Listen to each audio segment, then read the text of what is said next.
I bet you there are a lot of people that recognize that book. I recognize it. My mom had one, and I'm so happy. We've got Sally Vaughn-Johnston here, and you are the master of slow cooking. The mistress. The mistress, yes. I know. So this is wonderful. We're at Prairie Inc., so there are people here eating and enjoying a wonderful lunch. Yes, I'm wondering what we're cooking. I know. And so let's demystify the slow cooker, because I confess I have one that's collecting dust. I don't know how to use it. You don't know how to use it? Well, that's why you need my book. And at the beginning of the book, there is a chapter called Slowcooker 101.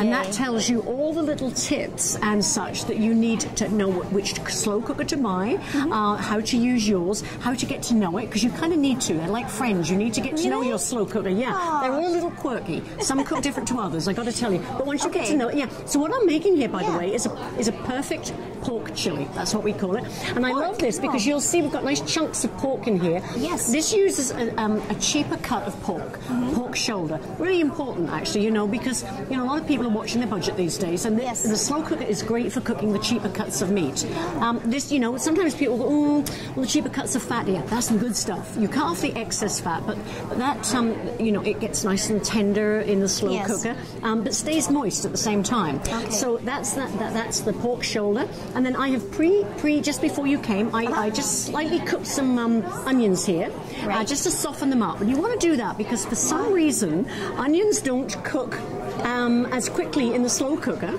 or as well, I should say, in the slow cooker as they do. Yeah, so soften them up, and they get a better flavour too. And I've also added some carrots, and it's a chili, so I've got some oregano, some cumin in there, salt and pepper. I'm also going to add a little bit of sugar because it just sweetens it. Because it's nice. Yeah, it's brown sugar. Bring me sugar. The other thing I did before you go, want a really, really porky flavour in here. Sauteed, browned off some bacon. And if you do it this, you brown the bacon before you add it in. It will get rid of all the extra fat that's on there. That will drain off, and you can discard that, so it's not going to end up in your chili, right? Because you don't want a load of grease floating on top there. I love to add. We're going to use the other end then. Cheater 101. Cheater 101. Tomato paste. Okay, not ketchup? The ketchup has a lot of sugar in it. Okay. Tomato paste is a little bit more neutral, but it gives it a nice deep flavour. And then we're going to add in a little bit of chicken broth here. We'll keep using this end, shall we? Yes, I think so. Now I'm going to ask you about the amount of liquid. The amount of liquid. Now, when you're cooking slow cooker recipes, if you're taking a conventional recipe that you normally cook in the oven, you want to reduce the liquids because the slow cooker, once you put the lid on, the lid goes on, you've probably seen you get liquid forming on top and dropping back down. So you get it's a very moist form of cooking. Okay. So you want to reduce the liquids and you want to increase the amount of onions. There's our beans going in, by the way. Very essential for chili. You want to also increase the number of onions and garlic.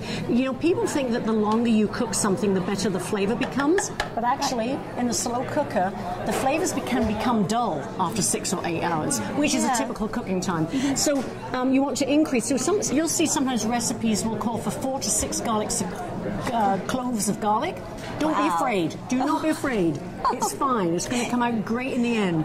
So I'm going to put the lid on here now and cook that for about 8 hours on low. Most slow cookers have a high and a low setting. And if you was going to cook it on high, about 4 hours, about half as much on high. Okay, so how long did it take you to prep all this? Because I'm looking at this and I'm thinking, oh my goodness, that would take me like 2 hours to do. And well, a lot of that stuff actually, the only thing that really had to be cut up there were the onions and the carrots, right? And cut up the pork, of course. But it is worth taking. I think, we all take time to keep fit, right? Well, some of us do. Maybe you do. No, but it is 10 or 15 minutes time. You can do a lot of this stuff ahead of time the night before. Right. So you could the night before spend 10 or 15 minutes chopping up some vegetables and the meat. You could do that business of just softening the onion, keep that all in the fridge, and next morning pop it in the slow cooker and good to go. It's not going to take you long to open a can of beans, is it? No. No, then. Come on, now. Work with all me right, here. Sally. Work with me here. I am. All right, before we wrap things up, how did you get into all of this? I was just going to quickly say, by the way, at the very end, I like to add fresh jalapeno and a little bit of extra spicy chili seasoning at the end. Okay. That just, again, it just brightens the flavour there because the flavours get muted otherwise, and a little bit of vinegar at the very, very end just to kind of sharpen up the flavour there, and that will keep it bright. I got into this because the Best of Bridge ladies, who were in Calgary originally, right, have retired now, and a new publisher, Robert Rose in Toronto, are publishing their books, and he wanted someone to keep on doing new recipes, and so invited me to do it. I joined them about 5 years ago, and this is the third book I've done for Best of Bridge, and it's so much fun. I'm kind of carrying the baton forward. You are. Carrying on the apron strings. Such energy. I want to go home now and embrace my slow cooker. Well, I hope you do. Yes, so pork chili. Thank you, Sally. Best of Bridge. Thank you. Go and get it.